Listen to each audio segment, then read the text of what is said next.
गुरुन्मिलितं येन तस्मै श्रीगुरुवे नमः। श्रीचैतन्यमनोभीष्टं स्थापितं येन भूतले स्वयं रूपकदा मह्यं ददाति स्वपदान्तिकं। वाञ्छाकल्पतरुभ्यश्च कृपा सिन्धुभ्येव च पतितानां पावनेभ्यो वैष्णवेभ्यो नमो नमः। जय श्री कृष्ण चैतन्य प्रभु नित्यानंद श्री अद्वैत गदाधर श्रीवासादि गौरभक्तवृंद। हरे कृष्णा कृष्ण कृष्ण हरे हरे, हरे राम राम राम हरे हरे। हरे कृष्णा कृष्ण कृष्ण हरे हरे, हरे राम राम राम हरे हरे। हरे कृष्णा कृष्ण कृष्ण हरे हरे, हरे राम राम राम हरे हरे। సో కడంద పైన కూకుండా కింద కూర్చొని కాకుండా పైన కూర్చొనేట. ஸோ லாஸ்ட் கிளாஸில் நம்ம என்ன பார்த்தோம் அப்படின்னா, போக ஐஸ்வர்யா. போகம்ன்றது வந்து என்ஜாய்மெண்ட்.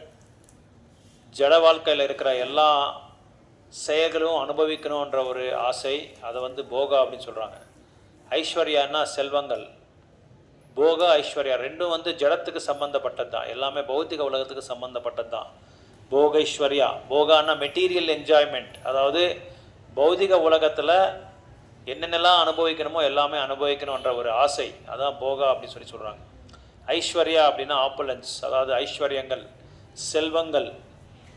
ஸோ போகைஸ்வர்ய பிரசக்தானாம், அந்த பௌதிகமான ஆசைகளுக்கு, பௌதிகமான காமத்துக்கும், அதுக்கப்புறம் அந்த செல்வங்களுக்கு வந்து நம்ம ரொம்ப பற்று அதை மேலே வளர்த்துனதுனால நம்மளால் என்ன பண்ண முடியும்னா, பகவானுக்கு சரியாக பக்தி தொண்டு வந்து நம்ம செலுத்த முடியாதுன்றது தான் இங்கே சொல்கிறாங்க இதில். அதாவது வேதங்களை வந்து 4 வேதங்கள் இருக்குது. ரிக்வேதா, யஜுர்வேதா, சாமவேதா, அதர்வண வேதா. அதில் ஒரு பகுதி என்ன சொல்கிறாங்க அப்படின்னா, ஒரு வேதங்களில் ஒரு பகுதி வந்து ஞானகாண்டா, உபாசன காண்டா, அதுக்கப்புறம் வந்து இன்னொன்று வந்து கர்மகாண்டா. ஸோ இந்த 3 காண்டத்தில் ஞானகாண்டா வந்து ஃபிலசாபிக்கல் நாலேஜ், தத்துவங்களை வந்து அத்தியாயனம் பண்ணி அதை வந்து கடைப்பிடிக்கிறது தான் என்ன சொல்கிறாங்க அப்படின்னா தத்துவஞானம். அதுதான் ஞானகாண்டத்தில் வந்து சொல்லப்பட்டிருக்கு. அந்த பகுதியில் பெரும்பாலும் வேதத்தில் வந்து கர்மகாண்டத்தை வந்து ரொம்ப ஆழமாக விளக்கத்தை கொடுத்துருக்காங்க. அதனால் அதுக்கு பின்னாடி நம்ம என்ன பார்த்தோம்னா, கிருஷ்ணன் சொல்கிறாரு, மக்கள் வந்து வேதங்களில் இருக்கிற அந்த கர்மகாண்டத்தை வந்து நிறைய எடுத்துக்கிறாங்க, அதை வந்து நிறைய வேதங்கள் இருக்குன்னு சொல்லி அதை எடுத்துக்கிட்டு அதை வந்து கடைப்பிடிக்கிறாங்க அப்படின்னு சொல்கிறாங்க. கர்மகாண்டத்தில் இருக்கிறது மட்டும். கர்மகாண்டா அப்படின்னா நம்ம புலன்பத்துக்காக நம்ம பண்ணுறது, நம்மளோட ஆசையை நிறைவேற்றுறதுக்காக, நம்ம புலங்களை விட நம்ம சென்சஸ், டு கிராட்டிஃபை அவர் சென்சಸ್, ನಮ್ಮ ಇಂದ್ರಿಯಗಳನ್ನ ಸಂತೃಪ್ತಿ ಮಾಡೋದಕ್ಕೆ ಜನ ಏನು ಮಾಡ್ತಾರೆ ಅಂತ ಹೇಳಿದ್ರೆ,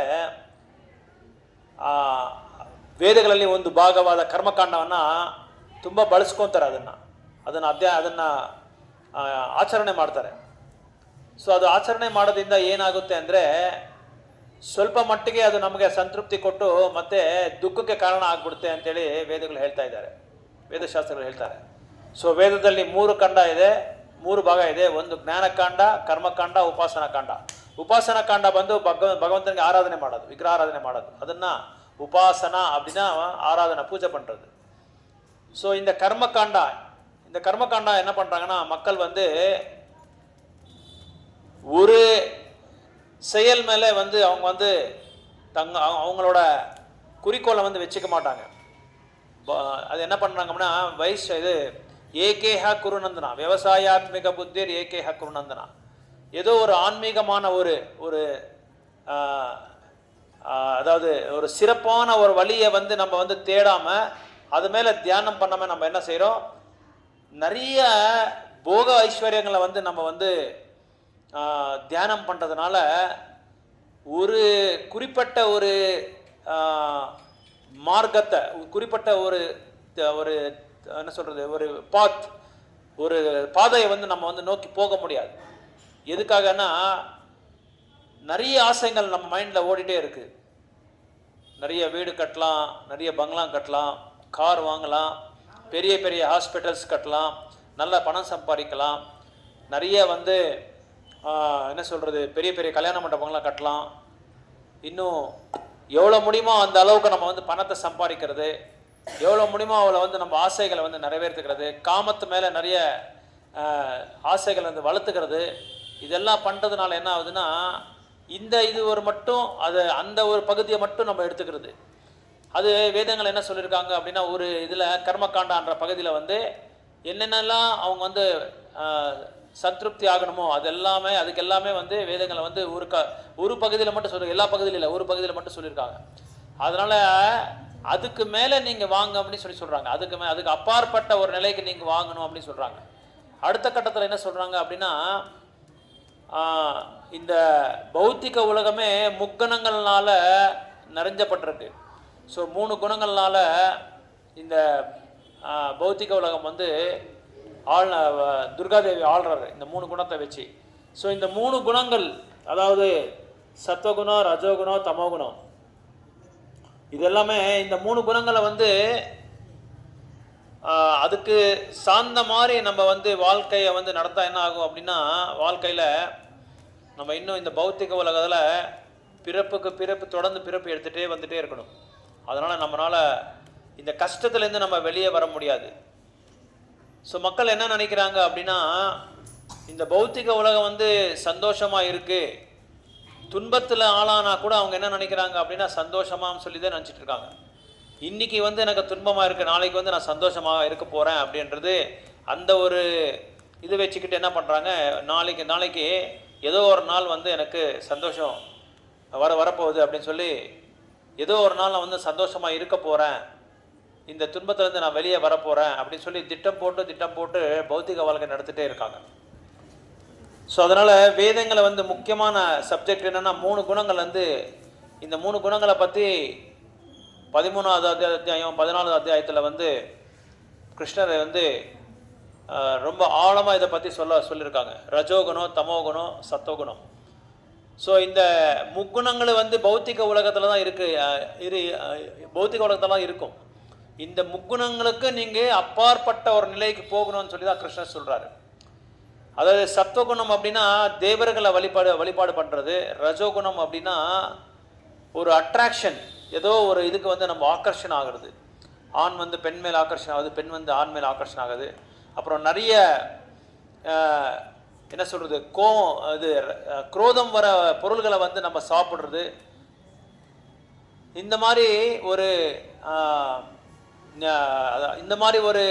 குணங்களை வந்து இருக்கிற அந்த உணவை வந்து, அதாவது 3 குணங்கள் வந்து எல்லாத்துக்குமே அப்ளை ஆகுது. ஒரு நாள் கூட 3 குணங்களாக பிரிக்கப்பட்டிருக்கு. காலையில் பிரம்ம முகூர்த்தம் வந்து சத்வகுணம் அப்படி சொல்கிறாங்க, அதுக்கப்புறம் மத்தியானம் வந்து ரஜோகுணம், ராத்திரி வந்து தமோகுணம் அப்படி சொல்லப்பட்டிருக்கு. துணியில் கூட சத்வகுணம் இருக்குது, ரஜோகுணம் இருக்குது, தமோகுணம் இருக்குது. அதே மாதிரி உணவில் கூட சத்வகுணம், ரஜோகுணம், தமோகுணம் இருக்குது. சத்வகுணத்தில் இருக்கிற பொருளை நம்ம சாப்பிட்டா நம்மளுக்கு என்ன ஆகுதுன்னா, சத்வகுணத்தோட அந்த தன்மையை வந்து நம்ம அடையலாம். ஸோ ரஜோகுணத்தில் இருக்கிறது சாப்பிட்டா என்ன ஆகும், ரொம்ப காரமாக இருக்கிறது சாப்பிட்றது, ரொம்ப புளிப்பாக இருக்கிறது சாப்பிட்றது, இதெல்லாம் சாப்பிட்றதுனால என்ன ஆகுதுன்னா பக்திக்கு வந்து நம்மளுக்கு தடையாக இருக்கும். இது பக்தி பண்ணுறதுக்கு வந்து நம்மளுக்கு ரொம்ப தடையாக இருக்கிறதுனால அது வந்து நம்ம வந்து அந்த ரஜோகுணத்தில் இருக்கிற அந்த ரஜோகுணத்தில் நம்ம இருக்கக்கூடாதுன்னு சொல்லி சாஸ்திரங்களை சொல்கிறாங்க.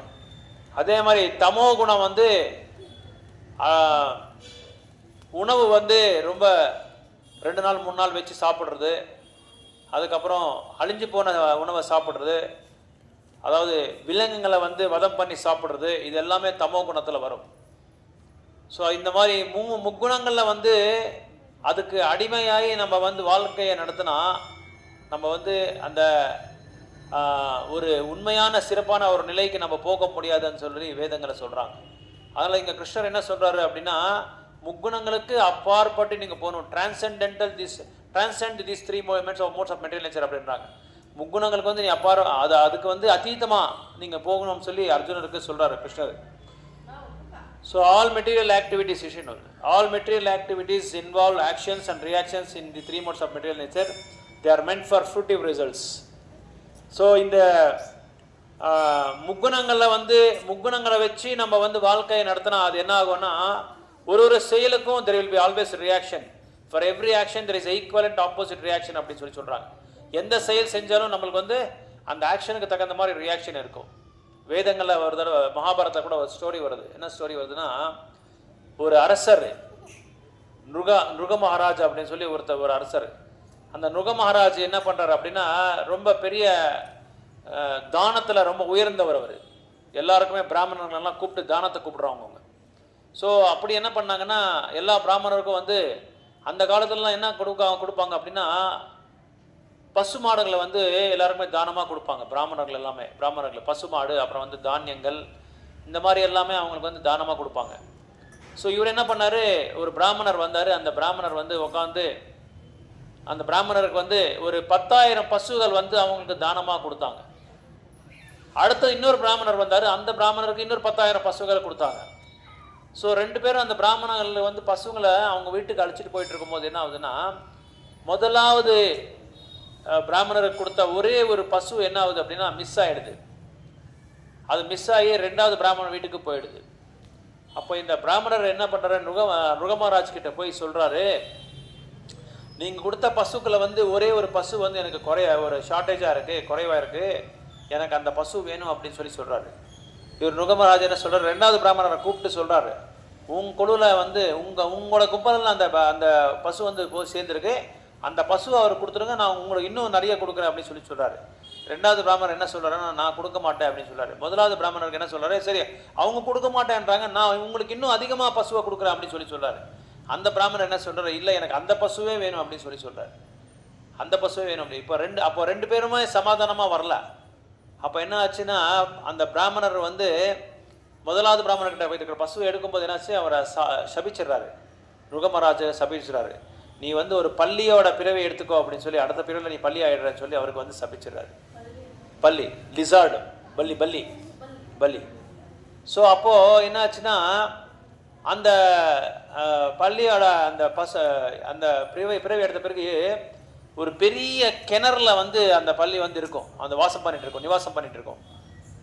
அப்போது அந்த பிராமணரை வந்து சந்திருப்தி பண்ணாமல் இருந்தால் என்ன ஆகும்னா, அதுக்கு தகுந்த மாதிரி ஒரு சாபத்தை நம்ம வந்து ஏற்றுக்க வேண்டியதாக இருக்கும். அது ஏற்றுக்க வேண்டியதாக இருக்கும். ஸோ அப்படி இவர் இந்த நுக மகாராஜ் வந்து அந்த சாபத்துக்கு தகுந்த மாதிரி ஒரு பள்ளி ஆகி ஒரு பெரிய கிணறுல வந்து விழுந்திருப்பார். ஒரு நாள் என்ன ஆகுதுன்னா, குழந்தைகள் எல்லாமே எது வம்சத்தில் இருக்கிற குழந்தைகள் எல்லாமே விளையாடிட்டு இருக்கும்போது அந்த கிணறை பார்க்கும்போது அந்த பந்து என்ன ஆகுதுன்னா, பந்து அந்த கிணறுல விழுந்துருது. கிணறுல வந்தவுடனே அது எடுக்க முடியல. எவ்வளோ அவங்க வந்து முயற்சி பண்ணுறாங்க, முயற்சி பண்ணி கூட அதை எடுக்க முடியல. அப்போ என்ன செய்யறாரு, பக்கத்தில் கிருஷ்ணர் இருக்கார், கிருஷ்ணரை கூப்பிடுறாரு. கிருஷ்ணரை கூப்பிட்டு, கிருஷ்ணன் இந்த மாதிரி பந்து கிணறுல விழுந்துருக்கு, நீங்கள் எப்படியாவது அதை வந்து எடுத்து கொடுக்கணும்னு சொல்லும்போது, கிருஷ்ணர் வந்து அந்த கிணறுல கையை விட்டு அந்த பந்து அப்படியே எடுக்கிறார். அந்த பை அந்த எடுக்கும்போது என்ன ஆச்சுன்னா, அது அந்த பள்ளிக்கு வந்து பள்ளி தானே விஷயம் லிசார்டு, அந்த பள்ளிக்கு அந்த பகவானோட தாமரை கைகளோட அந்த இது வந்து அது தாக்கின உடனே, ஸ்பர்ஷம் ஆன உடனே அவருக்கு அந்த முழு அந்த பழைய பிறை வந்துடுது, அந்த ராஜாவோட பிறை வந்து வெளியே வந்துடுறாரு. அவரையும் தூக்கி வெளியே வச்சிடுறாரு. அப்போ கிருஷ்ணர் கேட்குறாரு, ஏன் இந்த மாதிரி நீங்கள் இந்த மாதிரி ஆகிட்டீங்க அப்படின்னு சொல்லி, என்ன உங்களோட உருத்தாந்தத்தை சொல்லுங்க அப்படின்னு சொல்கிறாங்க. அவர் தெரியும் கிருஷ்ணருக்கு, இருந்தாலும் வேணுன்ட்டு கேட்குறாங்க அவர். அப்போ அவர் சொல்கிறார், உங்களுக்கு தெரியாமல் என்ன இருக்குது கிருஷ்ணா, இந்த மாதிரி நான் வந்து ஒரு பிராமணரை வந்து அபராதம் பண்ணிட்டேன், அதனால் இந்த மாதிரி ஆயிடுச்சு. அதனால் இது அப்படி பார்த்தா அந்த அரசர் பண்ணது ஒன்றும் எந்த விதமான தப்பும் கிடையாது, ஒன்றும் அபராதம் பண்ணல. இருந்தாலும் அவருக்கு தெரியாமையே கூட ஆனால் கூட அந்த சாபத்தை அவங்க ஏற்றுக்க வேண்டியதாக இருக்கும். அதனால் இந்த சாஸ்திரங்களை வந்து அந்த கர்மகாண்டத்தை வந்து கர்மகாண்டத்தில் என்ன சொல்கிறாங்கன்னா, இந்த தாந்தமான ஒரு நிலையிலேருந்து உயர்ந்தமான நிலைக்கு போகிறதுக்கு தான் வேதங்களை வந்து நம்ம படிக்கிறோம். வேத சாஸ்திரங்களை நம்ம எதுக்கு இப்போ படிக்கிறோம், பகவத்கீதை எல்லாம் எதுக்கு நம்ம படிக்கிறோம், பாகவதம் எதுக்கு படிக்கிறோம், நம்ம இருக்கிற ஒரு நிலையை வந்து we are conditioned souls, கட்டுண்ட ஆத்மாக்கள் நம்ம எல்லாமே. ஸோ கட்டுண்ட ஆத்மாக்கள் இருக்கிறதுனால நம்ம என்ன செய்கிறோம், வேத சாஸ்திரங்களை படித்து உயர்ந்தமான நிலைக்கு ஒரு கான்ஸ்டிடியூஷனல் பொசிஷன், ஜீவேரா ஸ்வரூபாய் கிருஷ்ணரே நித்யதாசா அப்படின்னு சொல்கிறாங்க. அதாவது ஒரு உண்மையான ஆத்மாவோட நிலை என்னன்னா, பகவானோட பரமாத்மாவை வந்து சேவிக்கிறதா நம்ம உண்மையான நிலை. அவருக்கு தாசனாக இருக்கிறது தான், அவருக்கு சேவகனாக இருக்கிறது தான் நம்மளோட நிலை. ஸோ இந்த ஸ்லோகாவில் என்ன சொல்கிறாங்க அப்படின்னா, போகத்துக்கும் ஐஸ்வர்யக்கும், அதாவது பௌதிகமான ஆசைகளுக்கும் பௌதிகமான அந்த அந்த பௌதிகமாக அனுபவிக்கணும், அப்புறம் வந்து செல்வங்களை சேர்க்கணும் அன்ற இதுக்கு வந்து நம்ம வந்து பற்றா இருக்கக்கூடாது அப்படின்னு சொல்கிறாங்க. அதுக்கு அது மேலே பற்று நம்ம வளர்த்தக்கூடாது அப்படின்னு சொல்கிறாங்க. அதனால் நம்ம என்ன ஆகணும், அப்படி பற்று அது மேலே வளர்த்துட்டா நம்ம என்ன ஆகும், நம்ம மனசு வந்து என்ன ஆகும், பிவில்டர்மெண்ட் ஆகும். நம்ம மனசு நம்மளை ஏமாற்றிடும். அதாவது மனசு என்ன பண்ணும், நம்மளை வந்து அபஹ்ருதா அப்படின்னு சொல்கிறாங்க. Abduct, the mind will abduct, the maya will abduct our jnana, நம்ம நாலேஜை வந்து எடுத்துகிட்டு போயிடும். அப்போ எடுத்துகிட்டு போவது என்ன ஆகும், நம்மளுக்கு எந்த ஒரு கருத்து மேலே, எந்த யோசனை மேலே, எந்த ஒரு சிறப்பான பாதையில் நம்ம போகணுன்றதை வந்து நம்ம மறந்துட்டு என்ன பண்ணுறோம், நம்ம மைண்டு அது வந்து மாயா அபகிருதம் பண்ணுறதால, அதை மாயா வந்து திருடிட்டு போயிடுது. அதாவது கிட்னப் அப்படின்னு சொல்கிறாங்க இங்கிலீஷில், கிட்னப் பண்ணிட்டு போயிடும் நம்ம நாலேஜை. அப்போ என்ன ஆகும், நம்ம சரியாக என்ன சேவையை செலுத்தணுமோ அந்த சேவையை நம்ம மறந்துடுறோம். ஸோ அதனால் எல்லா பௌத்திகமான செயல்களுக்கு எல்லாமே வந்து ஆக்ஷன் ரியாக்ஷன் இருக்கும். எல்லாத்துக்குமே வந்து எந்த செயல் செஞ்சாலும் அதுக்கு வந்து ரியாக்ஷன் இருக்கும். அதாவது for every action there is equivalent opposite reaction சொல்லி நியூட்டன் சொல்கிறாங்க இல்லையா சயின்ஸில். அதே மாதிரி தான் நம்ம பகவானுக்கு சம்பந்தம் இல்லாத எந்த விஷயம் செஞ்சாலும் அதுக்கு வந்து ரியாக்ஷன் இருக்கும். அதான் இப்போ அவர் என்ன பண்ணார், அந்த பிராமணருக்கு வந்து ஒரு பசுவை வந்து குறையாக இருக்கிறதுனால அவர் அந்த பண்ண ஆக்ஷனுக்கு என்னாச்சு ரியாக்ஷன், அவருக்கு ஒரு பள்ளியோட பிறப்பு அவர் எடுத்துட்டார். அதே மாதிரி ஒரு ஆக்ஷனுக்கும் அந்த ரியாக்ஷன் இருக்கும். ஸோ நம்ம பண்ணுற ஒரு செயலும் வந்து பகவானை வந்து சந்திருப்தி பண்ணுற மாதிரி தான் இருக்கணும், அவரை வந்து திருப்தி பண்ண மாதிரி தான் நம்ம இருக்கணும். நம்மளுக்காகையோ நம்ம புலங்களோட இன்பத்துக்காகையோ நம்ம வந்து பண்ணக்கூடாது. ஸோ வேதாவில் வந்து முக்கியமாக என்ன ஆகுதுன்னா, பலன் எதிர்நோக்கி பார்க்குற பகுதிகள் நிறைய இருக்குது, அந்த மாதிரி கருத்துக்கள் நிறைய இருக்குது. அதனால் ஜென்ரல் பப்ளிக் என்ன பண்ணுவாங்கன்னா, சாதாரணமான மனுஷர்கள் என்ன பண்ணுவாங்க அப்படின்னா, புலனின்பத்துக்காக ஆசைப்படுவாங்க. அந்த புலனின்பத்துலேருந்து திவ்யமான ஒரு நிலைக்கு போகிறதுக்கு தான் நம்ம இந்த வேதங்களெல்லாம் படிக்கிறோம். அதனால தான் இந்த கீதையெல்லாம் நம்ம படிக்கிறோம். அதனால தான் அர்ஜுனா ஒரு மாணவராக என்ன சொல்கிறாங்கன்னா, அர்ஜுனருக்கு ஒரு மாணவராக கிருஷ்ணா ஒரு குருவாக என்ன சொல்கிறாங்க அப்படின்னா, இந்த நிலையிலேருந்து நீங்கள் உயர்ந்தமான நிலைக்கு போகணும். எந்த நிலையிலேருந்து, இந்த பௌத்திகமான நிலையிலேருந்து நம்ம உயர்ந்தமான நிலைக்கு நீ போகணும். அப்போ இந்த முக்குணங்களை வந்து நீ அப்பாற்பட்டு அந்த நிலைக்கு, அதுக்கு மேலே நிலை, அது வந்து சுத்த சத்வ குணம் அப்படின்னு சொல்கிறாங்க. அதான் இங்கே சொல்கிறாங்க, நிஸ்திரைகுண்ய இது நித்திய சத்வஸ்தோ அப்படின்னா ஆன்மீகமான உலகம். நித்திய சத்வஸ்தோ, நித்திய சத்வஸ்தோன்னா ஆன்மீகமான உலகத்தை நித்திய சத்வஸ்தோ அப்படின்னு சொல்கிறாங்க.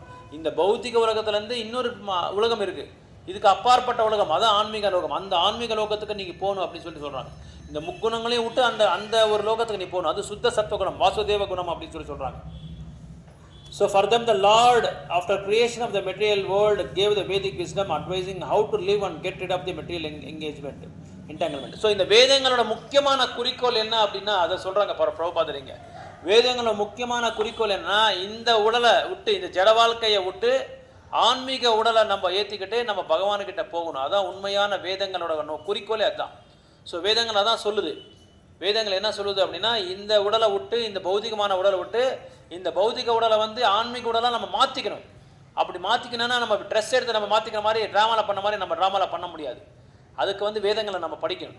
வேதங்களை எது படிக்கணும் அப்படின்னா, பகவானோட லோகத்துக்கு போகிறதுக்கு என்ன வழி இருக்கோ அதை தான் நம்ம படிக்கணும். ஏன்னா வேதங்களை கூட நிறைய இருக்குது. புலனின்பத்துக்கு வேதத்தில் இருக்குது, அப்புறம் பலன் நோக்கிற இதுக்கும் வேதத்தில் இருக்குது, எப்படி பணம் சம்பாதிக்கிறது வேதத்தில் இருக்குது, அப்புறம் சொர்க்கலோகத்துக்கு போகிறதுக்கு எப்படி அதுக்கும் வேதங்களை வந்து இப்போ வழி இருக்குது. சொர்க்கலோகத்துக்கு போய் நம்ம லாஸ்ட் டைம் பார்த்தோம், சோமரசம் எல்லாம் குடிக்கிற மாதிரி இதெல்லாம் நம்ம படித்தோம். அந்த சோமரசம் எல்லாம் குடிக்கிறது, டான்ஸ் எல்லாம் பார்க்குறது, ஆடுறது, விளையாடுறது, இதெல்லாம் நம்ம பார்த்தோம். ஸோ இதுக்கு மேலே நம்ம இதுக்கு அப்பாற்பட்ட ஒரு நிலைக்கு நம்ம போகணும். அந்த நிலைக்கு போகணும் அப்படின்னா வேதங்களை வந்து எதை படிக்கணுன்றது நம்ம தெரிஞ்சுக்கணும். அதை தெரிஞ்சுக்கணும் அப்படின்னா நம்மளுக்கு ஒரு குரு வேணும், ஒரு ஆன்மீகமான குரு வேணும், ஒரு தக்க குரு வேணும். அந்த தக்க குருனால தான் இது வந்து இந்த வழியை வழிகாட்ட முடியும். ஏன் அவரால் வழிகாட்ட முடியும்னா, அவர்கிட்ட 4 குறைகள் இல்லை. என்னென்ன குறைகள்? அது 4 குறைகள்: தவறுகள் செய்ய மாட்டாங்க, அவர் எந்த தவறும் செய்ய மாட்டாங்க, அப்புறம் ஏமாத்துற ஒரு தன்மை அவர்கிட்ட இருக்காது, அப்புறம் என்றைக்குமே வந்து ஒரு மாயையில் வந்து அடிமை ஆக மாட்டாங்க, அப்புறம் அவங்களோட புலங்கள் வந்து பர்ஃபெக்டாக இருக்கும். ஆச்சாரியாஸு, பெரிய பெரிய ரிஷிமுனிவர்கள், தூய பக்தர்கள், இவங்ககிட்டலாம் இந்த 4 குறை இருக்காது. யாருக்கெல்லாம் இந்த 4 குறை இருந்து அவங்க வந்து வேதங்களை எழுதுகிறாங்களோ, வேதங்களை வந்து வியாக்கியானம் எழுதுகிறாங்களோ, அதை வந்து நம்ம வந்து என்றைக்கும் வந்து அதை படிக்கக்கூடாது, அதை வந்து ஏற்றிக்கவும் கூடாது. ஸோ அதனால் வேதங்களோட முக்கியமான நோக்கமே என்ன அப்படின்னா, இந்த தாழ்ந்தமான உடலை வச்சுக்கிட்டு நம்ம வந்து உயர்ந்தமான ஒரு திவ்யமான லோகத்துக்கு நம்ம எப்படி போகிறதுன்றது வேதங்களை வந்து சொல்லப்பட்டிருக்கு. அதனால தான் 15வது அத்தியாயத்தில் 15வது ஸ்லோகத்தில் சொல்கிறாங்க, பகவான் என்ன சொல்கிறாங்க அப்படின்னா, இந்த வேதங்களை வேதைஷ்ய சர்வம் அகமேவ வேத்யை அப்படின்னு சொல்கிறாங்க. வேதங்கள் எல்லாமே நம்ம எதுக்காக படிக்கிறது அப்படின்னா, பகவான் கிருஷ்ணர் தான் முழுமுத கடவுள், அவர் தான் தெய்வத்தம பரமபுருஷர், அவர் தான் அகிலாண்ட கோட்டி பிரம்மாண்ட நாயக்கர், அவர் தான் முழுமுத கடவுள்னு சொல்லி தெரிஞ்சுக்கிறதுக்காக தான் நம்ம வந்து வேதங்களை படிக்கணும் அப்படின்னு சொல்லி சொல்கிறாங்க. அப்படி வேதங்களை படித்து நம்ம தெரியாமல் இருந்தால் அது வந்து வேதங்களை படித்தே வேஸ்ட்டு. வேதங்கள்லாம் படிச்சுட்டு அவர் தான் முழுமுத கடவுள்னு சொல்லி நம்ம தெரிஞ்சுக்காமல் இருந்தால் வேதங்களை படித்து வேஸ்ட் அப்படின்னு சொல்லி சொல்கிறாங்க. So when the activities for sense gratification, namely the Karma Kanda chapter, are finished, then the chance for spiritualization is offered in the form of Upanishads, which are part of different Vedas, as the Bhagavad Gita is a part of 5th Veda, namely Mahabharata. So இங்கே சொல்கிறாங்க, கர்மகாண்டமெல்லாம் முடிச்சுட்டு, அதெல்லாம் முடிச்சுட்டு complete ஆன பிறகு இன்னொரு chance கிடைக்குது நம்மளுக்கு. என்ன சான்ஸ் கிடைக்குதுன்னா, ஸ்பிரிச்சுவல் ரியலைசேஷன், ஆன்மீகமாக உணர்றதுக்கு நம்மளுக்கு ஒரு சான்ஸ் கிடைக்கும். அந்த சான்ஸ் வரும்போது நம்ம என்ன செய்யணும், உபனிஷத்ஸ் எல்லாம் படித்து, பகவத்கீதை எல்லாம் படித்து, பகவத்கீதாக்கு இன்னொரு பேர் இருக்குது, பஞ்சம வேதா அப்படின்னு சொல்லி பேர். 4 வேதங்கள் இருக்குது. இன்னொரு வேதம் எதுன்னா பகவத்கீதா. ஏன்னா பகவத்கீதா வந்து எசன்ஸ் ஆஃப் ஆல் வேதாஸ், எல்லா வேதங்களுக்கும் சாரம் அது. ஓகே, இது చెప్తాను. As long as the material body exists, there are actions and reactions of the material modes. One has to learn tolerance in the face of duality such as happiness and distress. நீங்கள் கடைசியில் இந்த ஸ்லோகால பேராகிராஃபில் என்ன சொல்கிறாங்கன்னா, இந்த பௌத்திக உலகம் எல்லாமே dualities, துவந்தத்தில் வந்து அடிமையாக இருக்குது. துவந்தம்ன்ற அந்த ஒரு தன்மை எல்லாருக்குமே இருக்குது. நல்லது கெட்டது, ஃப்ரெண்ட்ஷிப், எனிமி ஃப்ரெண்ட்ஷிப், நண்பர்கள், அப்புறம் சத்ரு, அப்புறம் ப்ராஃபிட் அண்ட் லாஸ், லாபம் நஷ்டம். ஸோ இந்த துவந்தத்துக்கு வந்து நீங்கள் அடிமை ஆகாதீங்க. சுகமும் துக்கமும் இந்த ரெண்டுத்துல வந்து நம்ம என்ன ஆகணும், ஒரே மாதிரி தான் இருக்கணும். சமத்துவத்தை வந்து நம்ம மெயின்டைன் பண்ணணும். துன்பம் வந்தால் கூட நம்ம ஒரே மாதிரியாக இருக்கணும், அதே மாதிரி சந்தோஷம் வந்தால் கூட நம்ம வந்து ஒரே மாதிரி தான் இருக்கும். ரெண்டுக்குமே வந்து நம்ம வந்து இப்போது ரொம்ப வெயில் காலமாக இருக்குது, நான் சமையலே செய்கிறதில்லப்பா, சமையல் ரூமுக்கே நான் போகிறதில்ல, என்னால் முடியல, வேர்வுது, எவ்வளோ தான் குளிச்சுட்டு ஃப்ரெஷ்ஷாக வந்தால் கூட மறுபடியும் வேர்வுது, என்னால் முடியாதுப்பான்னு சொல்லி பண்ண முடியுமா? நம்ம என்ன பண்ணுவாங்க, சமையல் செஞ்சு தான் ஆகணும். அதே மாதிரி குளிர் டைமில் என்னால் பண்ண முடியாதப்பா, நைட் நான் சீக்கிரமாக நான் தூங்கிடுறேன், என்னால் குளிரில் வெளியே போக முடியாது, காய்கறி கொண்டு வர முடியாது, இது கிராசரி ஐட்டம்ஸ் கொண்டு வர முடியாது, நான் வீட்டிலே உக்காந்துடுறேன் அப்படின்னு சொன்னால் யார் கொண்டு வராங்க? யார் இல்லைன்னா அவர் இருந்தால் அவங்க தான் போய் ஆகணும். ரொம்ப குளிரன்ட்டு சொல்லி நான் வாழ்க்கையை விட்டுறேன், வேண்டாப்பா. நான் நிறைய பேரை பார்த்துருக்கேன், இந்த முக்கியமாக சுமார் தம்பி சம்மரில் நிறைய பேரை பார்த்துருக்கேன். அப்படியே பக்கத்தில் இருக்க மேலே அவங்க மேலே அப்படியே என்ன சொல்கிறது, கண்ட்ரோல் பண்ண முடியாமல் அவங்கள மேலே வைவாங்க, திட்டிகிட்டே இருப்பாங்க அவங்கள. ஏதாவது ஒரு சின்ன சவுண்டு, ஒரு டம்ளர் கீழே போட்டால் கூட அவங்க நிறைய தடவை போட்டிருப்பாங்க, ஆனால் அது கண்டுக்கிறது இல்லை. வேறு ஒரு புருஷனோ ஒரு பையனோ யாராவது போட்டால், உனக்கு வேறு வேலையே இல்லையா, இதுக்காக நீ வந்தியா, எப்பவும் ஏதாவது ஒரு வேலை செஞ்சுட்டே இருப்பியா, ஏதோ ஒரு லாஸ் செஞ்சுட்டே இருப்பேன், எனக்கு நான் சமைக்கிறதே ரொம்ப பெரிய விஷயமா இருக்குது, அதில் வேறு நீ வேறு வந்து இது அப்படின்னு திட்டிகிட்டே இருப்பாங்க. அப்படின்னா தாங்க முடியாதுன்னு அர்த்தம். ஆனால் கிருஷ்ணர் என்ன சொல்கிறார், நீங்கள் தாங்கணுன்றாங்க. மாத்ரா ஸ்பர்சஸ்து கௌந்தேயா சீதோஷ்ண சுக துக்கத ஆகமோ அபாயோ நித்ய தாம் சிதி சஸ்வ பாரதா. வெயில் வந்தாலும் சரி, குளிர் வந்தாலும் சரி, மழை வந்தாலும் சரி, அதாவது துன்பமாக இருந்தாலும் சரி, சந்தோஷமாக இருந்தாலும் சரி, நீ எல்லாத்துக்குமே நீ தாங்கணும். தாம் ஸ்திதி சஸ்வ பாரதா அப்படின்னு சொல்லி சொல்கிறாங்க. அப்படி தாங்கினா தான் நீ வந்து வாழ்க்கையை நடத்த முடியும். யாருக்கு ஒருத்தருக்கு வந்து தாங்குற சகிச்சிக்கிற தன்மை இருக்கோ அவங்க வந்து பகவானை சரளமாக அடையலாம், பக்தி தொண்டு வந்து நல்லா பண்ணலாம் அப்படின்னு சொல்லி சொல்கிறாங்க. ஸோ அப்போ 46வது ஸ்லோகம் என்ன சொல்கிறாங்கன்னா, all purpose are served by small pond cannot once be served by great reservoirs of water. இப்போ கடலில் இருக்கிற தண்ணியை வந்து சின்ன குளத்தில் வந்து நம்ம வந்து நாட்டுக்கு வந்து நம்ம வந்து தண்ணி சப்ளை பண்ண முடியாது. ஆனால் பெரிய கடலில் இருக்கிற ஒரு இதில் வந்து நம்ம அதுலேருந்து பெரிய வாட்டர் சப்ளை பைப் போட்டு ஊருக்கே நம்ம சப்ளை பண்ணிடலாம். அதனால் அதுக்கு அர்த்தம் என்ன சொல்கிறாங்கன்னா, the rituals and sacrifice mentioned in the Karma Kanda division of the Vedic literature are to encourage gradual development of self-realization, and the purpose of self-realization is clearly stated in the 15th chapter, the purpose of studying the Vedas. அதனால் எல்லாரையும் நம்ம வந்து உபாசனை பண்ணும், பூஜை பண்ணும், புனஸ்காரம் பண்ணும். ஏன்னா 33 கோடி தேவர்கள் இருக்காரு. ஒரு தேவரையும் நம்ம வந்து கடைப்பிடிக்க முடியுமா? நம்மளால் முடியாது. அதனால் இவங்க எல்லாருக்குமே தலைமையாக இருக்கிற ஒரு கடவுளை வந்து நம்ம வந்து ஆராதனை பண்ணி பூஜை பண்ணாவே போதும். இங்கே இந்த 33 கோடி தேவர்களையும் வந்து நம்ம சந்திருப்தி பண்ணுற அளவுக்கு சமானம் அப்படி சொல்கிறாங்க. இப்போ ஒரு மரம் இருக்குது, அந்த மரத்துக்கு வந்து அந்த வேருக்கு, அந்த என்ன சொல்கிறது, காய்க்கு, பூவுக்கு எல்லாமே நம்ம தண்ணி போட அவசியம் இல்லை. வேருக்கு தண்ணி போட்டால் தானாக சிறப்பாக எல்லாத்துக்குமே சப்ளை ஆகிடும், அது தானாக வந்துடும். அதே மாதிரி நம்ம சாப்பிட்றவங்க வந்து நம்ம கண்ணுக்கு கொஞ்சம் இதுக்கு இந்த கண்ணுக்கு சக்தி வேணும், கைக்கு சக்தி வேணும், காலுக்கு சக்தி வேணும்னு சொல்லி அதுக்கு நம்ம பிரசாதத்தை ஊற்றுட்டா என்ன ஆகும்? அது கீழே தான் போகும், உள்ளே போகாது. ஆனால் நம்ம வாய்க்குள்ளே அந்த பிரசாதத்தை ஊற்றி விட்டா என்ன ஆகும்? அது வயிறுக்கு போகும். வயிறுக்கு போனால் என்ன ஆகும்? அங்கே தான் டிஸ்ட்ரிபியூட்டிங் சேனல் இருக்குது, எல்லா பார்ட்ஸ் ஆஃப் த பாடிக்கு அது போயிடும். ஸோ அதனால் அந்த பார்ட்ஸ் ஆஃப் தி எல்லா பார்ட்ஸ் ஆஃப் தி பாடிக்கு நம்ம இது பிரசாதத்தை ஊற்றணுன்ற அவசியம் இல்லை. எப்போ வயிறுக்கு போகுதோ அந்த வயிறு என்ன பாகும் எல்லாருக்கும் அங்கே சேனல்ஸ் இருக்கும். அந்த சேனல் மூலமாக எல்லாமே சாப்பாடு போயிட்டே இருக்கும். அப்போ என்ன ஆகும்? நல்ல ஸ்ட்ரென்த்து வரும், நம்ம நல்ல வேலையை செய்யலாம், நல்ல பக்தியும் செய்யலாம். ஸோ அந்த living entities are parts and parts of Krishna. அதனால் பகவான் எல்லா ஜீவராசிகளும் வந்து நம்ம யார்? பகவானோட அம்சம். ஸோ பகவானோட அம்சம் வந்து யாரோட அம்சம்? பகவானோட அம்சம். அதனால் யாருக்கு நம்ம வந்து சேவை செய்யணும்? பகவானுக்கு தான் செய்யணும். அவரோட அம்சமாக இருக்கிறதுனால அவர் தான் ஹோல், WHOLE ஹோல். அவர் தான் சம்பூர்ணம், பூர்ணம் பண்ணுறாங்கல்ல, அந்த பூர்ணத்துலேருந்து நம்ம வந்தவங்க. அதனால் மறுபடியும் நம்ம என்ன செய்யணும்? அந்த பூர்ணத்துக்கே நம்ம போகணும், அதுக்கு பூர்ணத்துக்கே நம்ம சேவை செய்யணும். ஸோ அதனால் இது பாகவதமில் சொல்கிறாங்க, one who is chanting the holy names although born of low family like that of Chandala is situated on the highest platform of self-realization, such a person must have performed all kinds of penance and sacrifices according to Vedic rituals. பாருங்கள் சொல்கிறாங்க, என்ன சொல்கிறாங்க அப்படின்னா, யார் ஒருத்தர் வந்து மாலா எடுத்து ஜபம் பண்ணுறாங்களோ இந்த வாழ்க்கையில், எந்த வாழ்க்கையிலும் சரி, ஒருத்தர் வந்து ஜபமாலை எடுத்து ஜபம் பண்ணிட்டு இருக்காங்க அப்படி டெய்லி அப்படின்னா, இதுக்கு பின்பிறவிலே அவங்க எல்லா சடங்கு பண்ணியிருக்காங்கன்னு அர்த்தம். எந்த சடங்கு இப்போ பண்ண அவசியமே இல்லை, எல்லாம் முடித்து எல்லா ஸ்டெப்ஸு அவங்க வந்து என்ன ஆகிட்டு இருக்காங்க, எல்லாம் முடிச்சு வந்திருக்காங்க, எல்லா ஸ்டேஜஸும் முடிச்சுட்டு இருக்காங்க. முடித்து அதுக்கப்புறமா தான் இந்த ஜபமாலை எடுக்க முடியுமா? அப்படின்னு என்ன அர்த்தம்? பின்பிறவியில் வந்து எல்லா சேவைகளும் செஞ்சுருக்காங்க, எல்லா சடங்கு யாராருக்கெல்லாம் செய்யணுமோ எல்லா சடங்கு செஞ்சுருக்காங்க. அதனால் இப்போ அதனால தான் அவங்க வந்து இப்போ வந்து ஜபமாலை எடுத்து டைரெக்டாக வந்திருக்காங்க. அதாவது அதுக்கு முன்னாடி ஜபம் பண்ணுறதுக்கு முன்னாடி என்னென்ன புண்ணிய காரியங்கள் செய்யணுமோ, என்னென்ன தேவர்களை வழிபடணுமோ இதெல்லாமே முடிச்சிருக்காங்க. முடிச்சதுக்கு அப்புறம் தான் இந்த பிறவியில் உடனே டக்குன்னு மாலை எடுக்கிறாங்க. அப்படின்னா என்ன அர்த்தம்? அப்படின்னா அவங்க இதுக்கு பின்பிறவையில் எல்லா இதுக்கு கண்டிஷன்ஸும் முடிச்சிருக்காங்கன்னு அர்த்தம். அதுக்கு தேவைப்பட்ட அவசரமான எல்லா விதிமுறைகள் எல்லாமே அவங்க கடைப்பிடிச்சி வந்திருக்காங்க அப்படின்னு அர்த்தம். அதனால் சைத்தன்ய மகாபிரபு கூட என்ன சொல்கிறாரு அப்படின்னா, இது சைத்தன்ய மகாபிரபு கூட ஒரு தடவை பங்களாதேஷத்தில் ஜபம் பண்ணிட்டு இருக்கும்போது, அவர் சங்கீர்த்தனம் பண்ணிட்டு இருக்கும்போது இவர் கூப்பிடுறாரு, யார்? ஒரு வேதிக் ஸ்காலர், அவர் பேர் பிரகாஷானந்த சரஸ்வதி. அவர் கூப்பிட்டு சொல்கிறாரு, என்னப்பா நீ சன்னியாசி எடுத்துருக்கிற, சன்னியாசின்னா நீங்கள் வேதங்கள்லாம் படிக்கணும், அதை விட்டு நீ என்ன பண்ணுற, பைத்தியக்காரன் மாதிரி நீ பாடிட்டே இருக்கிற, இது பஜன் பண்ணிகிட்டே இருக்கிற, இப்படி தான் ஒரு சன்னியாசி இருக்கிறதா அப்படின்னு சொல்லி கேள்வி கேட்குறாரு. அதுக்கு அவர் என்ன சொல்கிறாருன்னா, என் குருநாதர் இருக்கார் சைத்தன்ய மகாபிரபு குரு, அவர் சைத்தன்ய மகாபிரபு குரு யார்? ஈஸ்வரபுரி. அவர் என்ன சொன்னார் அப்படின்னு, எனக்கு நீ ஒரு பைத்தியக்காரன். சைத்தன்ய மகாபிரபு யார்? சாக்ஷாத் பகவான் ஒரு பக்தரோட ரூபத்தில் வந்திருக்கிறது.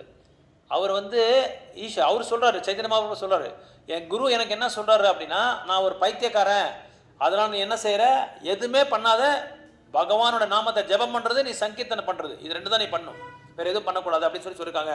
அதனால் குரு என்ன சொல்லியிருக்காரோ அதை வந்து நான் வந்து ஆஸ் இட் இஸாக நான் ஃபாலோ பண்ணுறதுக்கு வந்து முயற்சி பண்ணிகிட்ருக்கேன் அப்படின்னு சொல்கிறார். அவர் பிரகாஷானந்த சரஸ்வதி யாருன்னா மாயாவாதியோட மாயாவாதி ஸ்கூலுக்கெல்லாம் ஒரு பெரிய தலைமை, அவர் ஸ்காலர். அந்த பிரகாஷானந்த சரஸ்வதிக்கு, in this age of Kali, the most of the population is foolish and not adequately educated to understand Vedanta philosophy. The best purpose of Vedanta philosophy is served inefficiently. இங்கே சொல்கிறாங்க, இந்த ஒரு கலியுகத்தில் வந்து மக்கள் எல்லாமே முட்டாளாக இருக்காங்க. ஏன்னா இந்த கலியுகத்தில் பகவானுக்கிட்ட போகிறதுக்கு என்ன வழி இருக்குது, எந்த வழியை நம்ம கடைப்பிடிக்கணுன்றது தெரியாமே பண்ணிகிட்ருக்காங்க. ஏன் தெரியாமல் பண்ணிட்டுருக்காங்கன்னா, சத்சங்கத்துக்கு வரமாட்டான்றாங்க, பக்தர் கூட சாங்கித்யம் செய்ய மாட்டான்றாங்க. அதனால் இந்த கலியுகத்தில் கிருத்தையே தியாயத்தோ விஷ்ணு திரேதாயாம் யஜதோ மகை துவாபரே பரிச்சரியாயாம் கலி தத் சங்கீர்த்தனம். இங்கே இதில் வந்து தியானம், யோகா, அப்புறம் வந்து விக்கிரக வழிபாடு இதெல்லாமே எது பண்ண தேவையில்லை. ஜஸ்ட்டு பகவானோட நாமத்தை வந்து நம்ம ஜபம் பண்ணாலே போதும். இதை வந்து தெரியாமல் மக்கள் என்ன பண்ணுறாங்க, வெவ்வேறு சடங்குகள் செஞ்சு காலத்தையும் சக்தியும் எல்லாமே வேஸ்ட் பண்ணிக்கிட்டு இருக்காங்க அப்படின்னு சொல்லி சொல்கிறாங்க. ஸோ கನ್ನடாவில் இப்போ சொல்லிடுறேன், ஒரு ಶಾರ್ಟಾಗಿ சொல்லிடுறேன் ಕನ್ನಡದಲ್ಲಿ. ಸೊ ಇಲ್ಲಿ 2ನೇ ಅಧ್ಯಾಯ ಬಂದು ಗೀತಾ ಸಾರಾಂಶ ಅಂತ ಹೇಳ್ತಾರೆ. 2ನೇ ಅಧ್ಯಾಯಕ್ಕೆ ಭಗವದ್ಗೀತಾನಲ್ಲಿ 18 ಚಾಪ್ಟರ್ ಇದೆ. 18 ಚಾಪ್ಟರಲ್ಲಿ ಮುಖ್ಯವಾದ ಸಾರಾಂಶ ಬಂದು 2ನೇ ಅಧ್ಯಾಯದಲ್ಲೇ ಇದೆ ಅಂತ ಹೇಳ್ತಾ ಇದ್ದಾರೆ. ಸೊ ವೇದಗಳಲ್ಲಿ ಬಂದು 4 ವೇದಗಳಿದೆ, ಋಗ್ವೇದ, ಸಾಮವೇದ, ಯಜುರ್ವೇದ, ಆಧರ್ವಣ ವೇದ ಅಂತ. ಸೊ ಈ ವೇದಗಳಲ್ಲಿ ಬೇರೆ ಬೇರೆ ಏನು ಹೇಳೋದು, ಡಿಫ್ರೆಂಟ್ ಭಾಗಗಳಿದೆ. ಅದನ್ನು ಡಿವೈಡ್ ಮಾಡಿ ಅದನ್ನು ಭಾಗ ಮಾಡಿದ್ದಾರೆ. ಅದರಲ್ಲಿ ಜ್ಞಾನಕಾಂಡ, ಕರ್ಮಕಾಂಡ, ಉಪಾಸನಾ ಕಾಂಡ ಅಂತ 3 ಕಾಂಡ ಇದೆ. ಅದರ ಜ್ಞಾನಕಾಂಡ ಬಂದು ತತ್ವಗಳು, ಸಿದ್ಧಾಂತಗಳನ್ನ ಓದೋದು. ಕರ್ಮಕಾಂಡ ಅಂತ ಹೇಳಿದರೆ ಏನು ಅಂದರೆ, ನಾವು ಏನೇ ಒಂದು ಚಟುವಟಿಕೆಗಳು ಮಾಡಿದ್ರೆ ಅದಕ್ಕೆ ನಾವು ಫಲ ಎದುರು ನೋಡ್ತೀವಿ.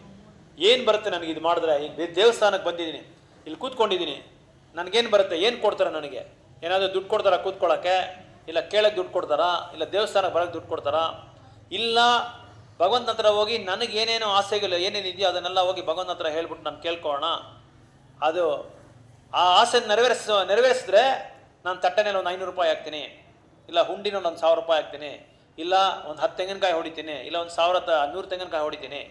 ಈ ಥರ ನಾವೇನು ಮಾಡೋದು, ನಮಗೆ ಬೇಕಾಗಿರೋ ಆಸೆಗಳನ್ನ ಭಗವಂತನ ಹತ್ರ ಹೇಳ್ಬಿಟ್ಟು ಅವ್ರಿಗೆ ಭಗವಂತನಿಗೆ ಒಂಥರ ಲಂಚ ಕೊಡ್ತಾರ.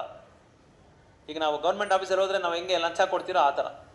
ಇದನ್ನು ಕರ್ಮಕಾಂಡ ಅಂತ ಹೇಳ್ತಾರೆ. ಕರ್ಮಕಾಂಡ ಅಂದರೆ ನಾವು ಮಾಡೋ ಪ್ರತಿಯೊಂದು ಚಟುವಟಿಕೆಗಳು ಏನು ಮಾಡ್ತೀರಿ ಅಂದರೆ, ಏನೋ ಒಂದು ನಮಗೆ ಫಲ ಎದುರು ನೋಡ್ತೀವಿ, ಏನೋ ನಮಗೆ ರಿಸಲ್ಟ್ ಬರಬೇಕು. ಆ ರಿಸಲ್ಟ್ ಬರೋದನ್ನ ನಾವು ಕರ್ಮಕಾಂಡ ಅಂತ ಹೇಳ್ತೀವಿ. ಆದರೆ ಇಲ್ಲಿ ಕೃಷ್ಣ ಏನು ಹೇಳ್ತಾ ಇದ್ದಾರೆ, ಯಾರೊಬ್ಬರು ಈ ಭೋಗಕ್ಕೆ ಐಶ್ವರ್ಯಕ್ಕೆ ಅಟ್ಯಾಚ್ಮೆಂಟ್ ಆಗ್ತಾರೋ, ತುಂಬ ಅದ್ರ ಮೇಲೆ ಮಮತೆ ಇಟ್ಕೊತಾರೋ, ಅದ್ರ ಮೇಲೆ ಅಟ್ಯಾಚ್ಮೆಂಟ್ ಇಟ್ಕೊತಾರೋ, ಅವರು ಬಂದು ಏನಾಗುತ್ತೆ ಅಂದರೆ ಈ ನಿಜವಾದ ಒಂದು ಭಕ್ತಿ ಸೇವೆಯನ್ನು ಅವರು ಆಚರಣೆ ಮಾಡೋಕ್ಕೆ ಆಗೋದಿಲ್ಲ ಅಂತ ಹೇಳ್ತಾ ಇದ್ದಾರೆ. ಸೊ ನಿಜವಾದ ಭಕ್ತಿ ಸೇವೆಯನ್ನು ಆಚರಣೆ ಮಾಡಬೇಕು ಅಂದರೆ ಈ ಭೋಗದಿಂದ, ಐಶ್ವರ್ಯದಿಂದ ನಾವು ಪಾರಾಗಬೇಕು. ಭೋಗ ಅಂದರೆ ಎಂಜಾಯ್ಮೆಂಟು, ಅನುಭವಿಸೋ ಒಂದು ಪ್ರವೃತ್ತಿ. ಐಶ್ವರ್ಯ ಅಂತ ಹೇಳಿದ್ರೆ ಧನನ ಸಂಪಾದಿಸೋದು, ಮತ್ತು ಆಸ್ತಿ ಪಾಸ್ತಿ ಸಂಪಾದಿಸೋದು. ಇದರಿಂದ ನಾವು ಹೊರಗಡೆ ಬರಬೇಕು ಅಂತ. ಅಂದರೆ ನಿಮಗೆ ಪ್ರಶ್ನೆ ಬರ್ಬೋದು, ಇದೆಲ್ಲ ಇಲ್ಲ ಅಂದರೆ ಜೀವನ ಮಾಡೋಕ್ಕಾಗಲ್ವಲ್ಲ? ಆದರೆ ನಮಗೆ ಏನು ಬೇಕೋ, ಯಾವ್ದು ನಿತ್ಯವಸರವಾಗಿದೆಯೋ ಅದನ್ನು ಮಾತ್ರ ನಾವು ತಗೋಬೇಕು.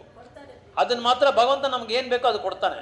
ಸೊ ಅದರಿಗಿಂತ ಹೆಚ್ಚಾಗಿ ನಾವು ಆಸೆ ಬಿದ್ದರೆ ಏನಾಗುತ್ತೆ ಅಂತ ಹೇಳಿದ್ರೆ, ಯಾವುದೋ ಒಂದು ರೀತಿಯಲ್ಲಿ ಅದು ನಮ್ಗೆ ಇಲ್ದಿರ ಹೊರಟೋಗುತ್ತೆ. ಇವಾಗ ನೀವೇ ನೋಡಿದ್ರಿ, ತುಂಬ ಧನವಂತರೆಲ್ಲ ಏನು ಮಾಡ್ತಾ ಇದ್ದಾರೆ ಅಂದರೆ, ಬೇಕಾದಷ್ಟು ಸಂಪಾದಿಸ್ಕೊತಾರೆ. ಅವ್ರ ಜನ್ರೇಷನ್ಗೆ ಬಿಟ್ಟು ನೆಕ್ಸ್ಟ್ ಜನ್ರೇಷನ್ಗೆ ಎಲ್ಲ ಜನ್ರೇಷನ್ಗೂ ಸಂಪಾದಿಸಿಟ್ಬಿಡ್ತಾರೆ. ಒಂದಿನ ಏನಾಗುತ್ತೆ, ಎಲ್ಲ ಒಂದು ಕೊರೋನಾ ಬಂತು, ಎಲ್ಲ ಕೊಚ್ಕೊಂಡು ಹೊರಟೋಗಿತ್ತು. ಈಗೇನಾಗಿದೆ, ಯುದ್ಧ ಬಂದಿದೆ, ವಾರ್. ಇವಾಗ ಇರಾನಲ್ಲಿ ತುಂಬ ಧನ ಸಂಪಾದಿಸಿದ್ದಾರೆ. ಆಯಿಲ್ಗೆ ಎಕ್ಸ್ಪೋರ್ಟ್ ಮಾಡಿ ತುಂಬ ದುಡ್ಡು. ಅದೇನಲ್ಲಿ ಅಮೇರಿಕನಲ್ಲಿ ಬೇಕಾದಷ್ಟು ದುಡ್ಡಿದೆ. ಇವರೆಲ್ಲ ಏನು ಮಾಡಿದ್ರೆ, ನಾನು ಅಧಿಪತಿ ಆಗಬೇಕು ಪ್ರಪಂಚಕ್ಕೆ, ನಾನೇ ದುಡ್ಡು ಜಾಸ್ತಿ ಸಂಪಾದಿಸ್ಬೇಕು, ನನ್ನ ವಸ್ತು ಪ್ರಪಂಚದಲ್ಲೆಲ್ಲ ನಾವು ಮಾರಾಟ ಮಾಡಬೇಕು, ಆ ಥರ ಏನೇನೋ ದಿಟ್ಟ ಪ್ಲ್ಯಾನ್ ಮಾಡಿ ಹಾಕೋದಿರ. ಆ ಪ್ಲ್ಯಾನ್ ಎಲ್ಲ ನೆರವೇರಲ್ಲ. ಈಗ ಅಮೇರಿಕ ನೋಡಿ, ಜೆಟ್ ಒಂದು ವಾರ್ ಫೈಟರ್ ಒಂದು ಪ್ಲೇನ್ ಒಂದು ಇರಾನ್ ಮೇಲೆ ಹೋಗುವಾಗ ಏನಾಗುತ್ತೆ, ಅವ್ನ ಪೈಲಟ್ ಒಬ್ಬ ಬಿದೌಟ ಅವ್ರ ಕಸ್ಟಡಿಲಿ ಇದ್ದಾನೆ. ಈಗ ಇವನು ಹೂ ಅಂತ ಇಲ್ಲ. ಇವತ್ತೇನು ಹೇಳ್ತಾ ಇದ್ದಾನೆ ಟ್ರಂಪು, ನನ್ನ ಪೈಲಟ್ನ ಬಿಟ್ಬಿಡಪ್ಪ, ನಿನಗೆ ನಾನು ವಾರ್ ಸ್ಟಾಪ್ ಮಾಡಿಬಿಡ್ತೀನಿ ಅಂತ ಹೇಳ್ತಾ ಇದ್ದಾನೆ. ಆ ಥರ ನಾವು ಬೇಕಾದಷ್ಟು ನಾವು ನಮ್ಮ ಇಂದ್ರಿಯಗಳನ್ನ ತೃಪ್ತಿಪಡಿಸ್ಕೊಳ್ಳೋಕೆ ಹೋದರೆ ಏನಾಗುತ್ತೆ ಅಂತ ಹೇಳಿದ್ರೆ, ಕೊನೆಯಲ್ಲಿ ಏನು ಇಲ್ದ್ರೆ ಆಗ್ಬಿಡುತ್ತೆ. ನಾವು ಏನೇನೆಲ್ಲ ಇಟ್ಕೊಂಡಿದ್ರೆ ಇದೆಲ್ಲ ತಾತ್ಕಾಲಿಕವಾದದ್ದು, ನಿರ್ಮಲವಾಗಿದ್ದಲ್ಲ, ಶಾಶ್ವತವಾದದ್ದಲ್ಲ. ಯಾವುದೇ ಒಂದು ಈ ಭೌತಿಕ ಪ್ರಪಂಚದಲ್ಲಿ ಭಗವಂತನ ಸಂಬಂಧ ಇದ್ರೆ ಅದು ಏನೇ ಮಾಡಲಿ ಅದು ಒಂದು ನಮಗೆ ಶಾಶ್ವತವಾಗಿ ನಿಲ್ಲೋದಿಲ್ಲ. ಅದು ಎಲ್ಲ ಒಂದಿನ ಕೊಚ್ಕೊಂಡು ಹೋಗ್ಬಿಡುತ್ತೆ ಎಲ್ಲ. ಅದಕ್ಕೆ ಭಗವಂತ ಏನು ಹೇಳ್ತಾ ಇದ್ದಾನೆ, ಕರ್ಮಕಾಂಡನ ಬಿಟ್ಟು ನೀವೇನು ಮಾಡ್ತೀರಾ, ಭಕ್ತಿ ಕಾಂಡನ ಎತ್ಕೊಳ್ರಿ, ಭಕ್ತಿಯೋಗನ ಮಾಡಿ. ಆ ಭಕ್ತಿಯೋಗ ಮಾಡೋದಕ್ಕೆ ಈ ಕಲಿಯುಗದಲ್ಲಿ ಭಗವಂತ ಏನು ಹೇಳಿದ್ದಾನೆ, ಯೋಗ ಮಾಡೋ ಅವಶ್ಯಕತೆ ಇಲ್ಲ, ಧ್ಯಾನ ಮಾಡೋ ಅವಶ್ಯಕತೆ ಇಲ್ಲ. ಆಮೇಲೆ ಕಾಡಲ್ಲಿ ಹೋಗಿ ನಾವು ಭಗವಂತನ ಮೇಲೆ ಜಪ ಮಾಡೋದು, ಇದು ಧ್ಯಾನ ಮಾಡೋದು ಅದೆಲ್ಲ ಅವಶ್ಯಕತೆ ಇಲ್ಲ. ಇರೋ ಜಾಗದಲ್ಲೇ ನಾವು ಭಗವಂತನ ನಾಮ ಹೇಳ್ಕೊಂಡು ಭಕ್ತರ ಜೊತೆ ಸಾಂಗತ್ಯ ಮಾಡಿಕೊಂಡು ಯಾವಾಗಲೂ ಭಗವಂತನ ಕೃಷ್ಣ ಕಥೆ ಲೀಲೆಗಳೆಲ್ಲ ನಾವು ಕೇಳ್ತಾ ಇದ್ರೆ ಏನಾಗುತ್ತೆ, ಈ 3 ಗುಣಗಳಿಂದ ನಾವು ಅತೀತವಾಗಿ ನಾವು ಹೋಗ್ಬೋದು. ಸತ್ವಗುಣ, ರಜೋಗುಣ, ತಮೋಗುಣ ಅಂತ 3 ಗುಣ ಇದೆ. ಆ 3 ಗುರುಗಳಿಂದ, ಅದೇ ಕೃಷ್ಣ ಹೇಳ್ತಾರೆ ಅರ್ಜುನ ತ್ರೈಗುಣ್ಯ ತದ್ವಿಷಯ, ಅದ ನೀನು ಈ 3 ಗುಣಗಳಿಂದ ನೀನು ಅತೀತವಾಗಿ ಬಾ ಅಂತ ಹೇಳ್ತಾ ಇದ್ದಾರೆ. ಅತೀತ ಅಂದರೆ ಅದ್ರ ಮೇಲೆ ನೀನು ಹೋಗ್ಬೇಕಂದ್ರೆ ಆಧ್ಯಾತ್ಮಿಕ ಲೋಕಕ್ಕೆ ನೀನು ಹೋಗ್ಬೇಕು. ಆಧ್ಯಾತ್ಮಿಕ ಲೋಕದಲ್ಲಿ 3 ಗುಣ ಇಲ್ಲ, 3 ಕ್ಲೇಶಗಳಿಲ್ಲ, ಯಾವುದೇ ಒಂದು ಕೊರತೆ ಇಲ್ಲ, ಜನ್ಮ ಮೃತ್ಯು ಜರ ವ್ಯಾಧಿ ಇಲ್ಲ, ಅಲ್ಲಿ ಯಾವುದೂ ಇಲ್ಲ. ಅಲ್ಲಿ ಎಲ್ಲಿ ಭಗವಂತನಿರೋ ಲೋಕದಲ್ಲಿ ಆ ಲೋಕಕ್ಕೆ ನೀನು ಬರಬೇಕು. ಅದಕ್ಕೆ ನೀನು ಈ 3 ಗುಣಗಳಿಂದ ನೀನು ಪಾರ ಆಗಬೇಕು, ಹೊರಗಡೆ ಬಂದ್ಬಿಡ್ಬೇಕು. ನೀನು ಹೊರಗಡೆ ಬಂದ ಮೇಲೆ ನೀನು ನನ್ನ ಹತ್ರ ನೀನು ಆರಾಮಾಗಿ ಸಂತೋಷ ನನ್ನ ಸೇವೆ ಮಾಡ್ಕೊಂಡಿರ್ಬೋದು ಅಂತ ಹೇಳ್ತಾ ಇದ್ದಾರೆ. ಸೊ ಅದಕ್ಕೆ ಈ ಕಲಿಯುಗದಲ್ಲಿ ಚೈತನ್ಯ ಮಹಾಪ್ರಭು ಕೃಷ್ಣ ಏನು ಮಾಡಿದ್ರೆ ಅವರಲ್ಲಿ ಫಾರ್ಮಲ್ಲಿ ಬಂದು ಭಕ್ತನ ರೂಪದಲ್ಲಿ ಬಂದು ಭಗವಂತನ ನಾಮ ನೀವು ಹೇಳಿದ್ರೆ ಸಾಕು, ಬೇರೆ ಏನು ಮಾಡೋ ಅವಶ್ಯಕತೆ ಇಲ್ಲ ಅಂತೇಳಿ ಇಲ್ಲಿ ಹೇಳ್ತಾ ಇದ್ದಾರೆ. ஓகே, ஹரே கிருஷ்ணா. ஹரே கிருஷ்ணா. வெயிட் பண்ணிட்டு இருக்காரு அவர், எப்போதான் கிளாஸ் முடியுதுன்ட்டு.